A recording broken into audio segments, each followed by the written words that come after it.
It's a pleasure to be with you on this occasion when we are celebrating customers. Today we are celebrating the amount of trust and faith and belief you provided during the tough time of COVID. We are celebrating every associate and employee of Intellect and all the customers and banking systems who are supported during this tough time where we need to design the process, innovated the process, online, real time, every time. And that's a huge celebration we must do.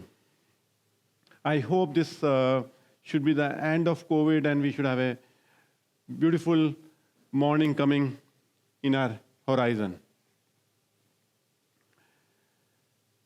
Now to just take Intellect story, what we have achieved since we met last time in Convergence in Dubai. We grew sustained way in last 9 months over 25%. We grew on annualized basis. We have 29 wins in last 9 months. We are participating in more than 30 digital transformation. And we are one of the few fintech companies which have all the technologies and still profitable on its own. On this day, I want to just bring element of how financial industry is connected to the global village. And I'm looking some patterns of the past. I see in my lifetime, the first tectonic shift which happened, you must have heard the name Pixar. It is in the entertainment industry. Now, entertainment industry and Pixar, before Pixar, it was all animation, where you take pictures, assemble them, and after assembling these pictures, you create a sequence, 24 pictures in a second, and makes an impact like animation. Now that's the one level of technology which was there. Steve Jobs joined Pixar sometime in '86. By '95, the first Toy Story came in. What was the difference in Toy Story? Was it just one more movie in the same direction? Definitely, from a viewer perspective, it was just one more movie.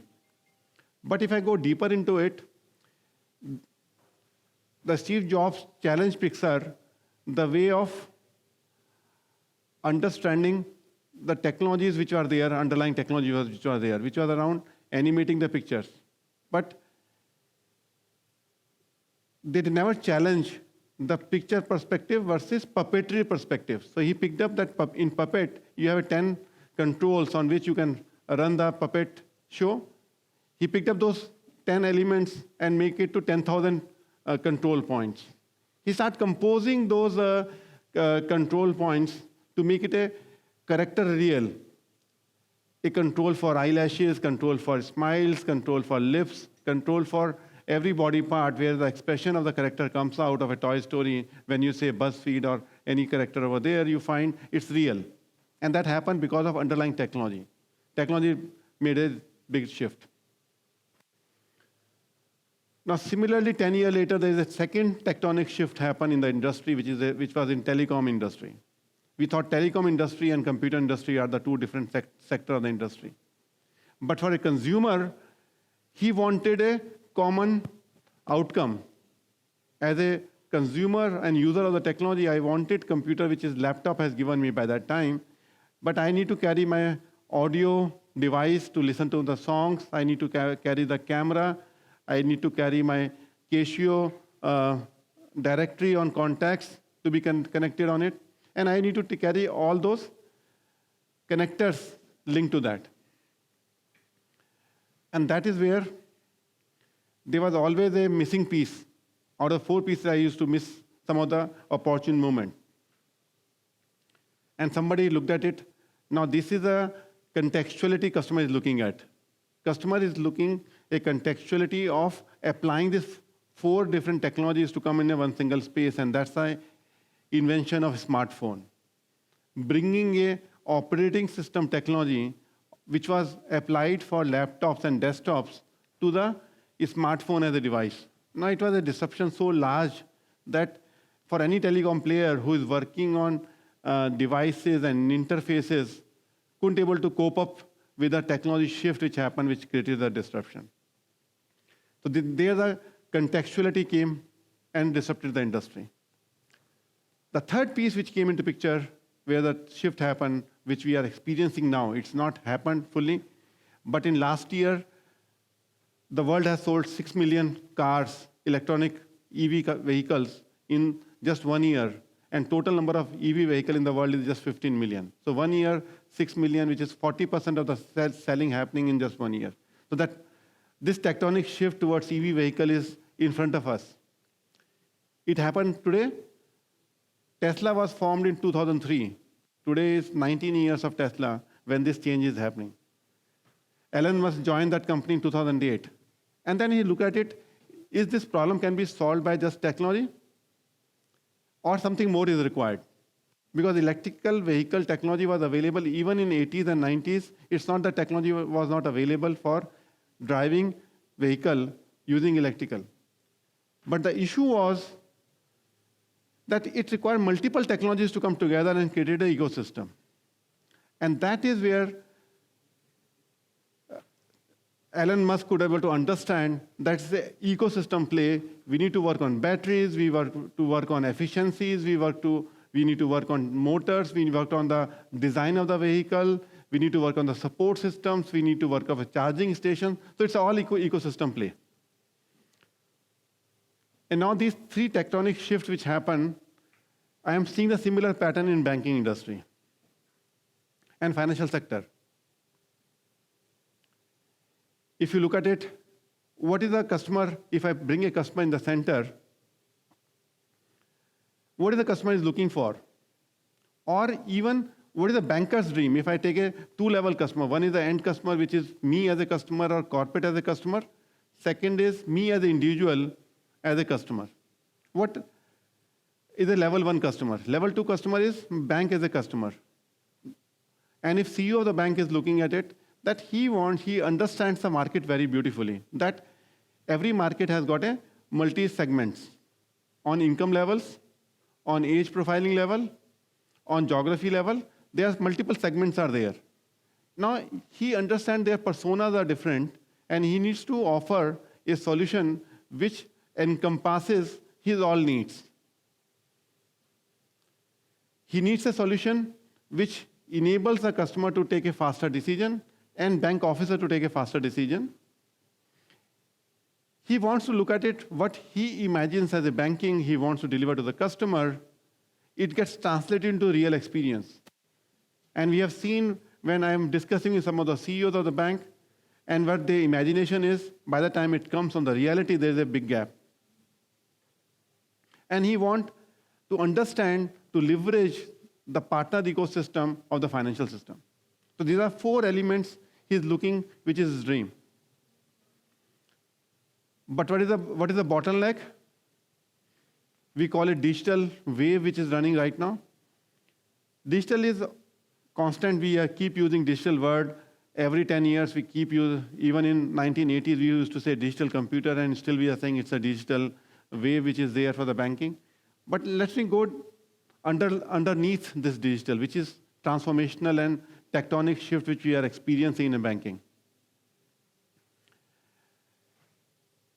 Before jumping to what we are looking at it, I'll just go back to what is holding them back. I think there was a huge amount of complexity sitting in financial system. The people who applied technology in 1970s and 1980s, they are sitting with 5 generational technologies, and they need to connect all of them. Some of the Asia and Middle East customers who started the technology wave slightly later in 90s and 2000s, they are sitting with 2 or 3 generations of technologies. All the product investment of the product companies happen in a silos. So there's a product company which built up core banking system, and there's a company which built lending system, and there's a company which built credit card system, and there's a company which built wealth system, and there's a company which built trade finance system. So all are sitting in silos. So because products are available silos, there is a separate data models which are siloed. Since data models are siloed, the same customer information is stored in 10 databases rather than storing in one database, because for each product cycle, he needs to have the separate data model and data structure which should be conducive to that particular product. Now, this is a topic I took it up in Dubai Convergence, that how do we solve this? This was such a critical problem. I challenged our team in 2007, 2008, and I found that it's not solvable just by writing a service-oriented architecture, because we built service-oriented architecture in 2005, but that was not solving the problem. Then I went to Silicon Valley to discover the answer, and I find some answer in design thinking. The design thinking, if you look at the way we apply technology, it may solve this problem. For this, we need to change the culture and imagination in the organization. We need to understand design thinking is about three circles coming together: desirability of the customer as a banker and as an end customer. Technology makes it feasible, that's our role. And then business role and operation role of bank is to make it viable. We need to remove the mystery which is available in this technology ecosystem to convert into the heuristics and make an algorithm out of it. For doing that, I needed to understand unstated need of the customer, that a customer today wants a savings account. Along with savings account, he can have a deposits, which is a surplus money, or he needs a small lending for his house or personal gadgets, or he needs a credit card for EMIs, or he may need a surplus money to invest in a investable equipment, instruments on retail side. If I apply the same thing in a corporate side, a corporate needs to collect money from the various distributor retailers. He may have to pay money to his accounts payable. He may require liquidity during this phase of multi-branch and global operation. And he may look at it to have some guarantees, some LCs, which is part of the trade, or he may look at it working capital management. So these are the need of a customer in the center. And to understand unstated need, I need to have one account which I can, as a corporate I have one account, as a retail I have one account. That should be my ideal position to solve all my problems. And for that, we needed to look at it, my underlying breakdown of the technology which is required to be delivered under microservices. So now, fortunately, 2014, 2015, we could sense that there's a potential of my cloud technology coming in, where we have microservices coming in, and we have APIs. So this wave started sometime 2015 when we formed Intellect and called Design for Digital, is basically to understand that now there is a solution available where I can make the object as a package business component, and if I publish the API, I can consume it in a structured manner. So I can create a composability around a solution which was banker dream around it. So what we did that time, we invested into 4 technologies. One technology we invested into understanding the cloud technology and set up a research team in New York and London to understand the unstated need of the customer, observing the patterns, observing the anti-patterns, because there was so much open source was available, we need to pick up the right kind of a tools and technologies and performances to be available for that kind of a code which was there. So it took some time, 2016, when we set up this team in New York and London, and we keep talking to various customers where they are early adopters of that AWS and Azure was just happening. We were looking pattern and anti-patterns and try to bring down the full framework for building a technology of Intellect products, whether Intellect digital core or Intellect digital lending or our digital transaction banking or capital cube or wealth cube. We started breaking down into a, since we already have objects, advantage was that we converted those objects to microservices and then start publishing an API on it. So that was the first level of investment of understanding cloud and leveraging the open system of working. Second place we invested in area of our experience. How do you convert imagination? If CEO is thinking about it, how does he imagine with a low code and no code platform, and then we build up a canvas as a second platform we try to invest. Third thing was, we observed that data becomes a critical element for decision making, for contextuality. I talked about 3 ecosystem or 3 tectonic shifts which happened. One was around composability, second was around contextuality, and third was around ecosystem. And the contextuality can come from the data, I needed to build up and understand the unstructured data, semi-structured data, and structured data, and combine to make it algorithms which make me help in making the better decision of underwriting for insurance or underwriting for the banks, or using for providing a extra pre-identified services or credit evaluation at any point of time in the cycle of the bank. And for that, again, we created two platforms, Fabric Data Services and Doc to API, which has the ability to convert document to API, and these two platforms helped to integrate with trade finance system, integrate with lending system, integrate with underwriting insurance system, which we call Magic Submission, which we call Magic Invoice or Magic LC. These are the Doc to API systems. So today, somebody will be speaking to you about how do we bring in contextuality to the system. The fourth technology was how do you create an ecosystem play? Because if a bank has existing platforms, they cannot get away and then can move to the new cloud platform. I need to establish a bridge between his legacy and new systems. I need to build APIs on the existing system. Those APIs then can be connected. So I built up another platform where I made an investment called, I call it Turmeric, where I built up a capability of building API on top of legacy platform. Once API is published, then I can use and consume new products of our Intellect or new products of FinTech. They can come together and I can give a customer experience on top of it. So it has the ability for customer experience, composing the customer experience. It has the ability for integration. It has the ability for orchestration. And it has published on a sandbox where you can test it out. So these are the 4 technologies we try to work it out. We created 200, we divided all our products into 200 plus PBCs, and we have more than 925 APIs, which is published on my sandbox on Turmeric, so that we can start composing. And then we start testing this out in a market to create a viability over here. And we found very good reception in Europe, Americas, Asia Pacific, and Middle East. Today we have more than 28 customers in Americas. We have 24 customers in Europe. We have more than 100 plus customers in Middle East, Africa, and India. We have more than 55 customers in Asia Pacific. And they are loving this kind of a change which we are participating in this tectonic shift by being the technology partner with them. Now, I'll move to the Intellect products.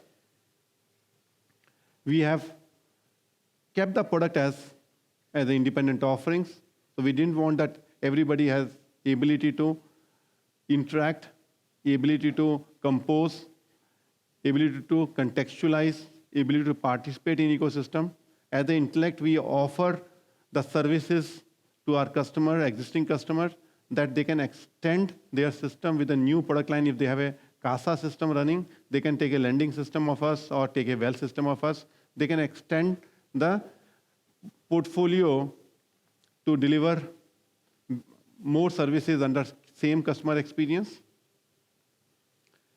We help the customer, if they are sitting on legacy, to apply and use Intellect PBCs on the top of it to give a new band of offerings to the customer.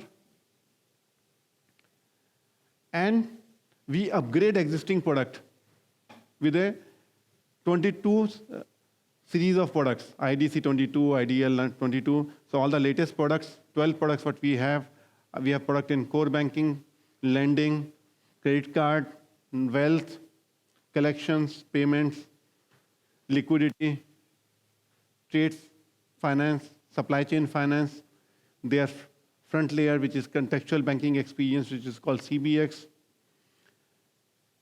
Capital Cube, which is a treasury system, and wealth. We have a further capital systems, which are products are there, underlying products are there, which is custody related, mutual fund related products are there, retail banking products are there, where loyalty program of the retailers or merchants have been taken care of. And then we have complete product in insurance sector on the underwriting, from document ingestion to data analysis to the underwriting policy issuance exponent as a platform. So these are the products which we today offer in a product fashion, or we have 4 platforms we launch, and more platforms will be coming up in few years. Yesterday we launched iColumbus AI, which is a trade and supply chain finance product, which will be told in today's session by Andrew England and Atanu Ganguly will speak about these products which we have launched over here. Today we have a validation from more than 100 analyst report in last 2 years. We have looked at it. And next session will be on by Andrew England. He'll be talking about how we are building the story of context is everything.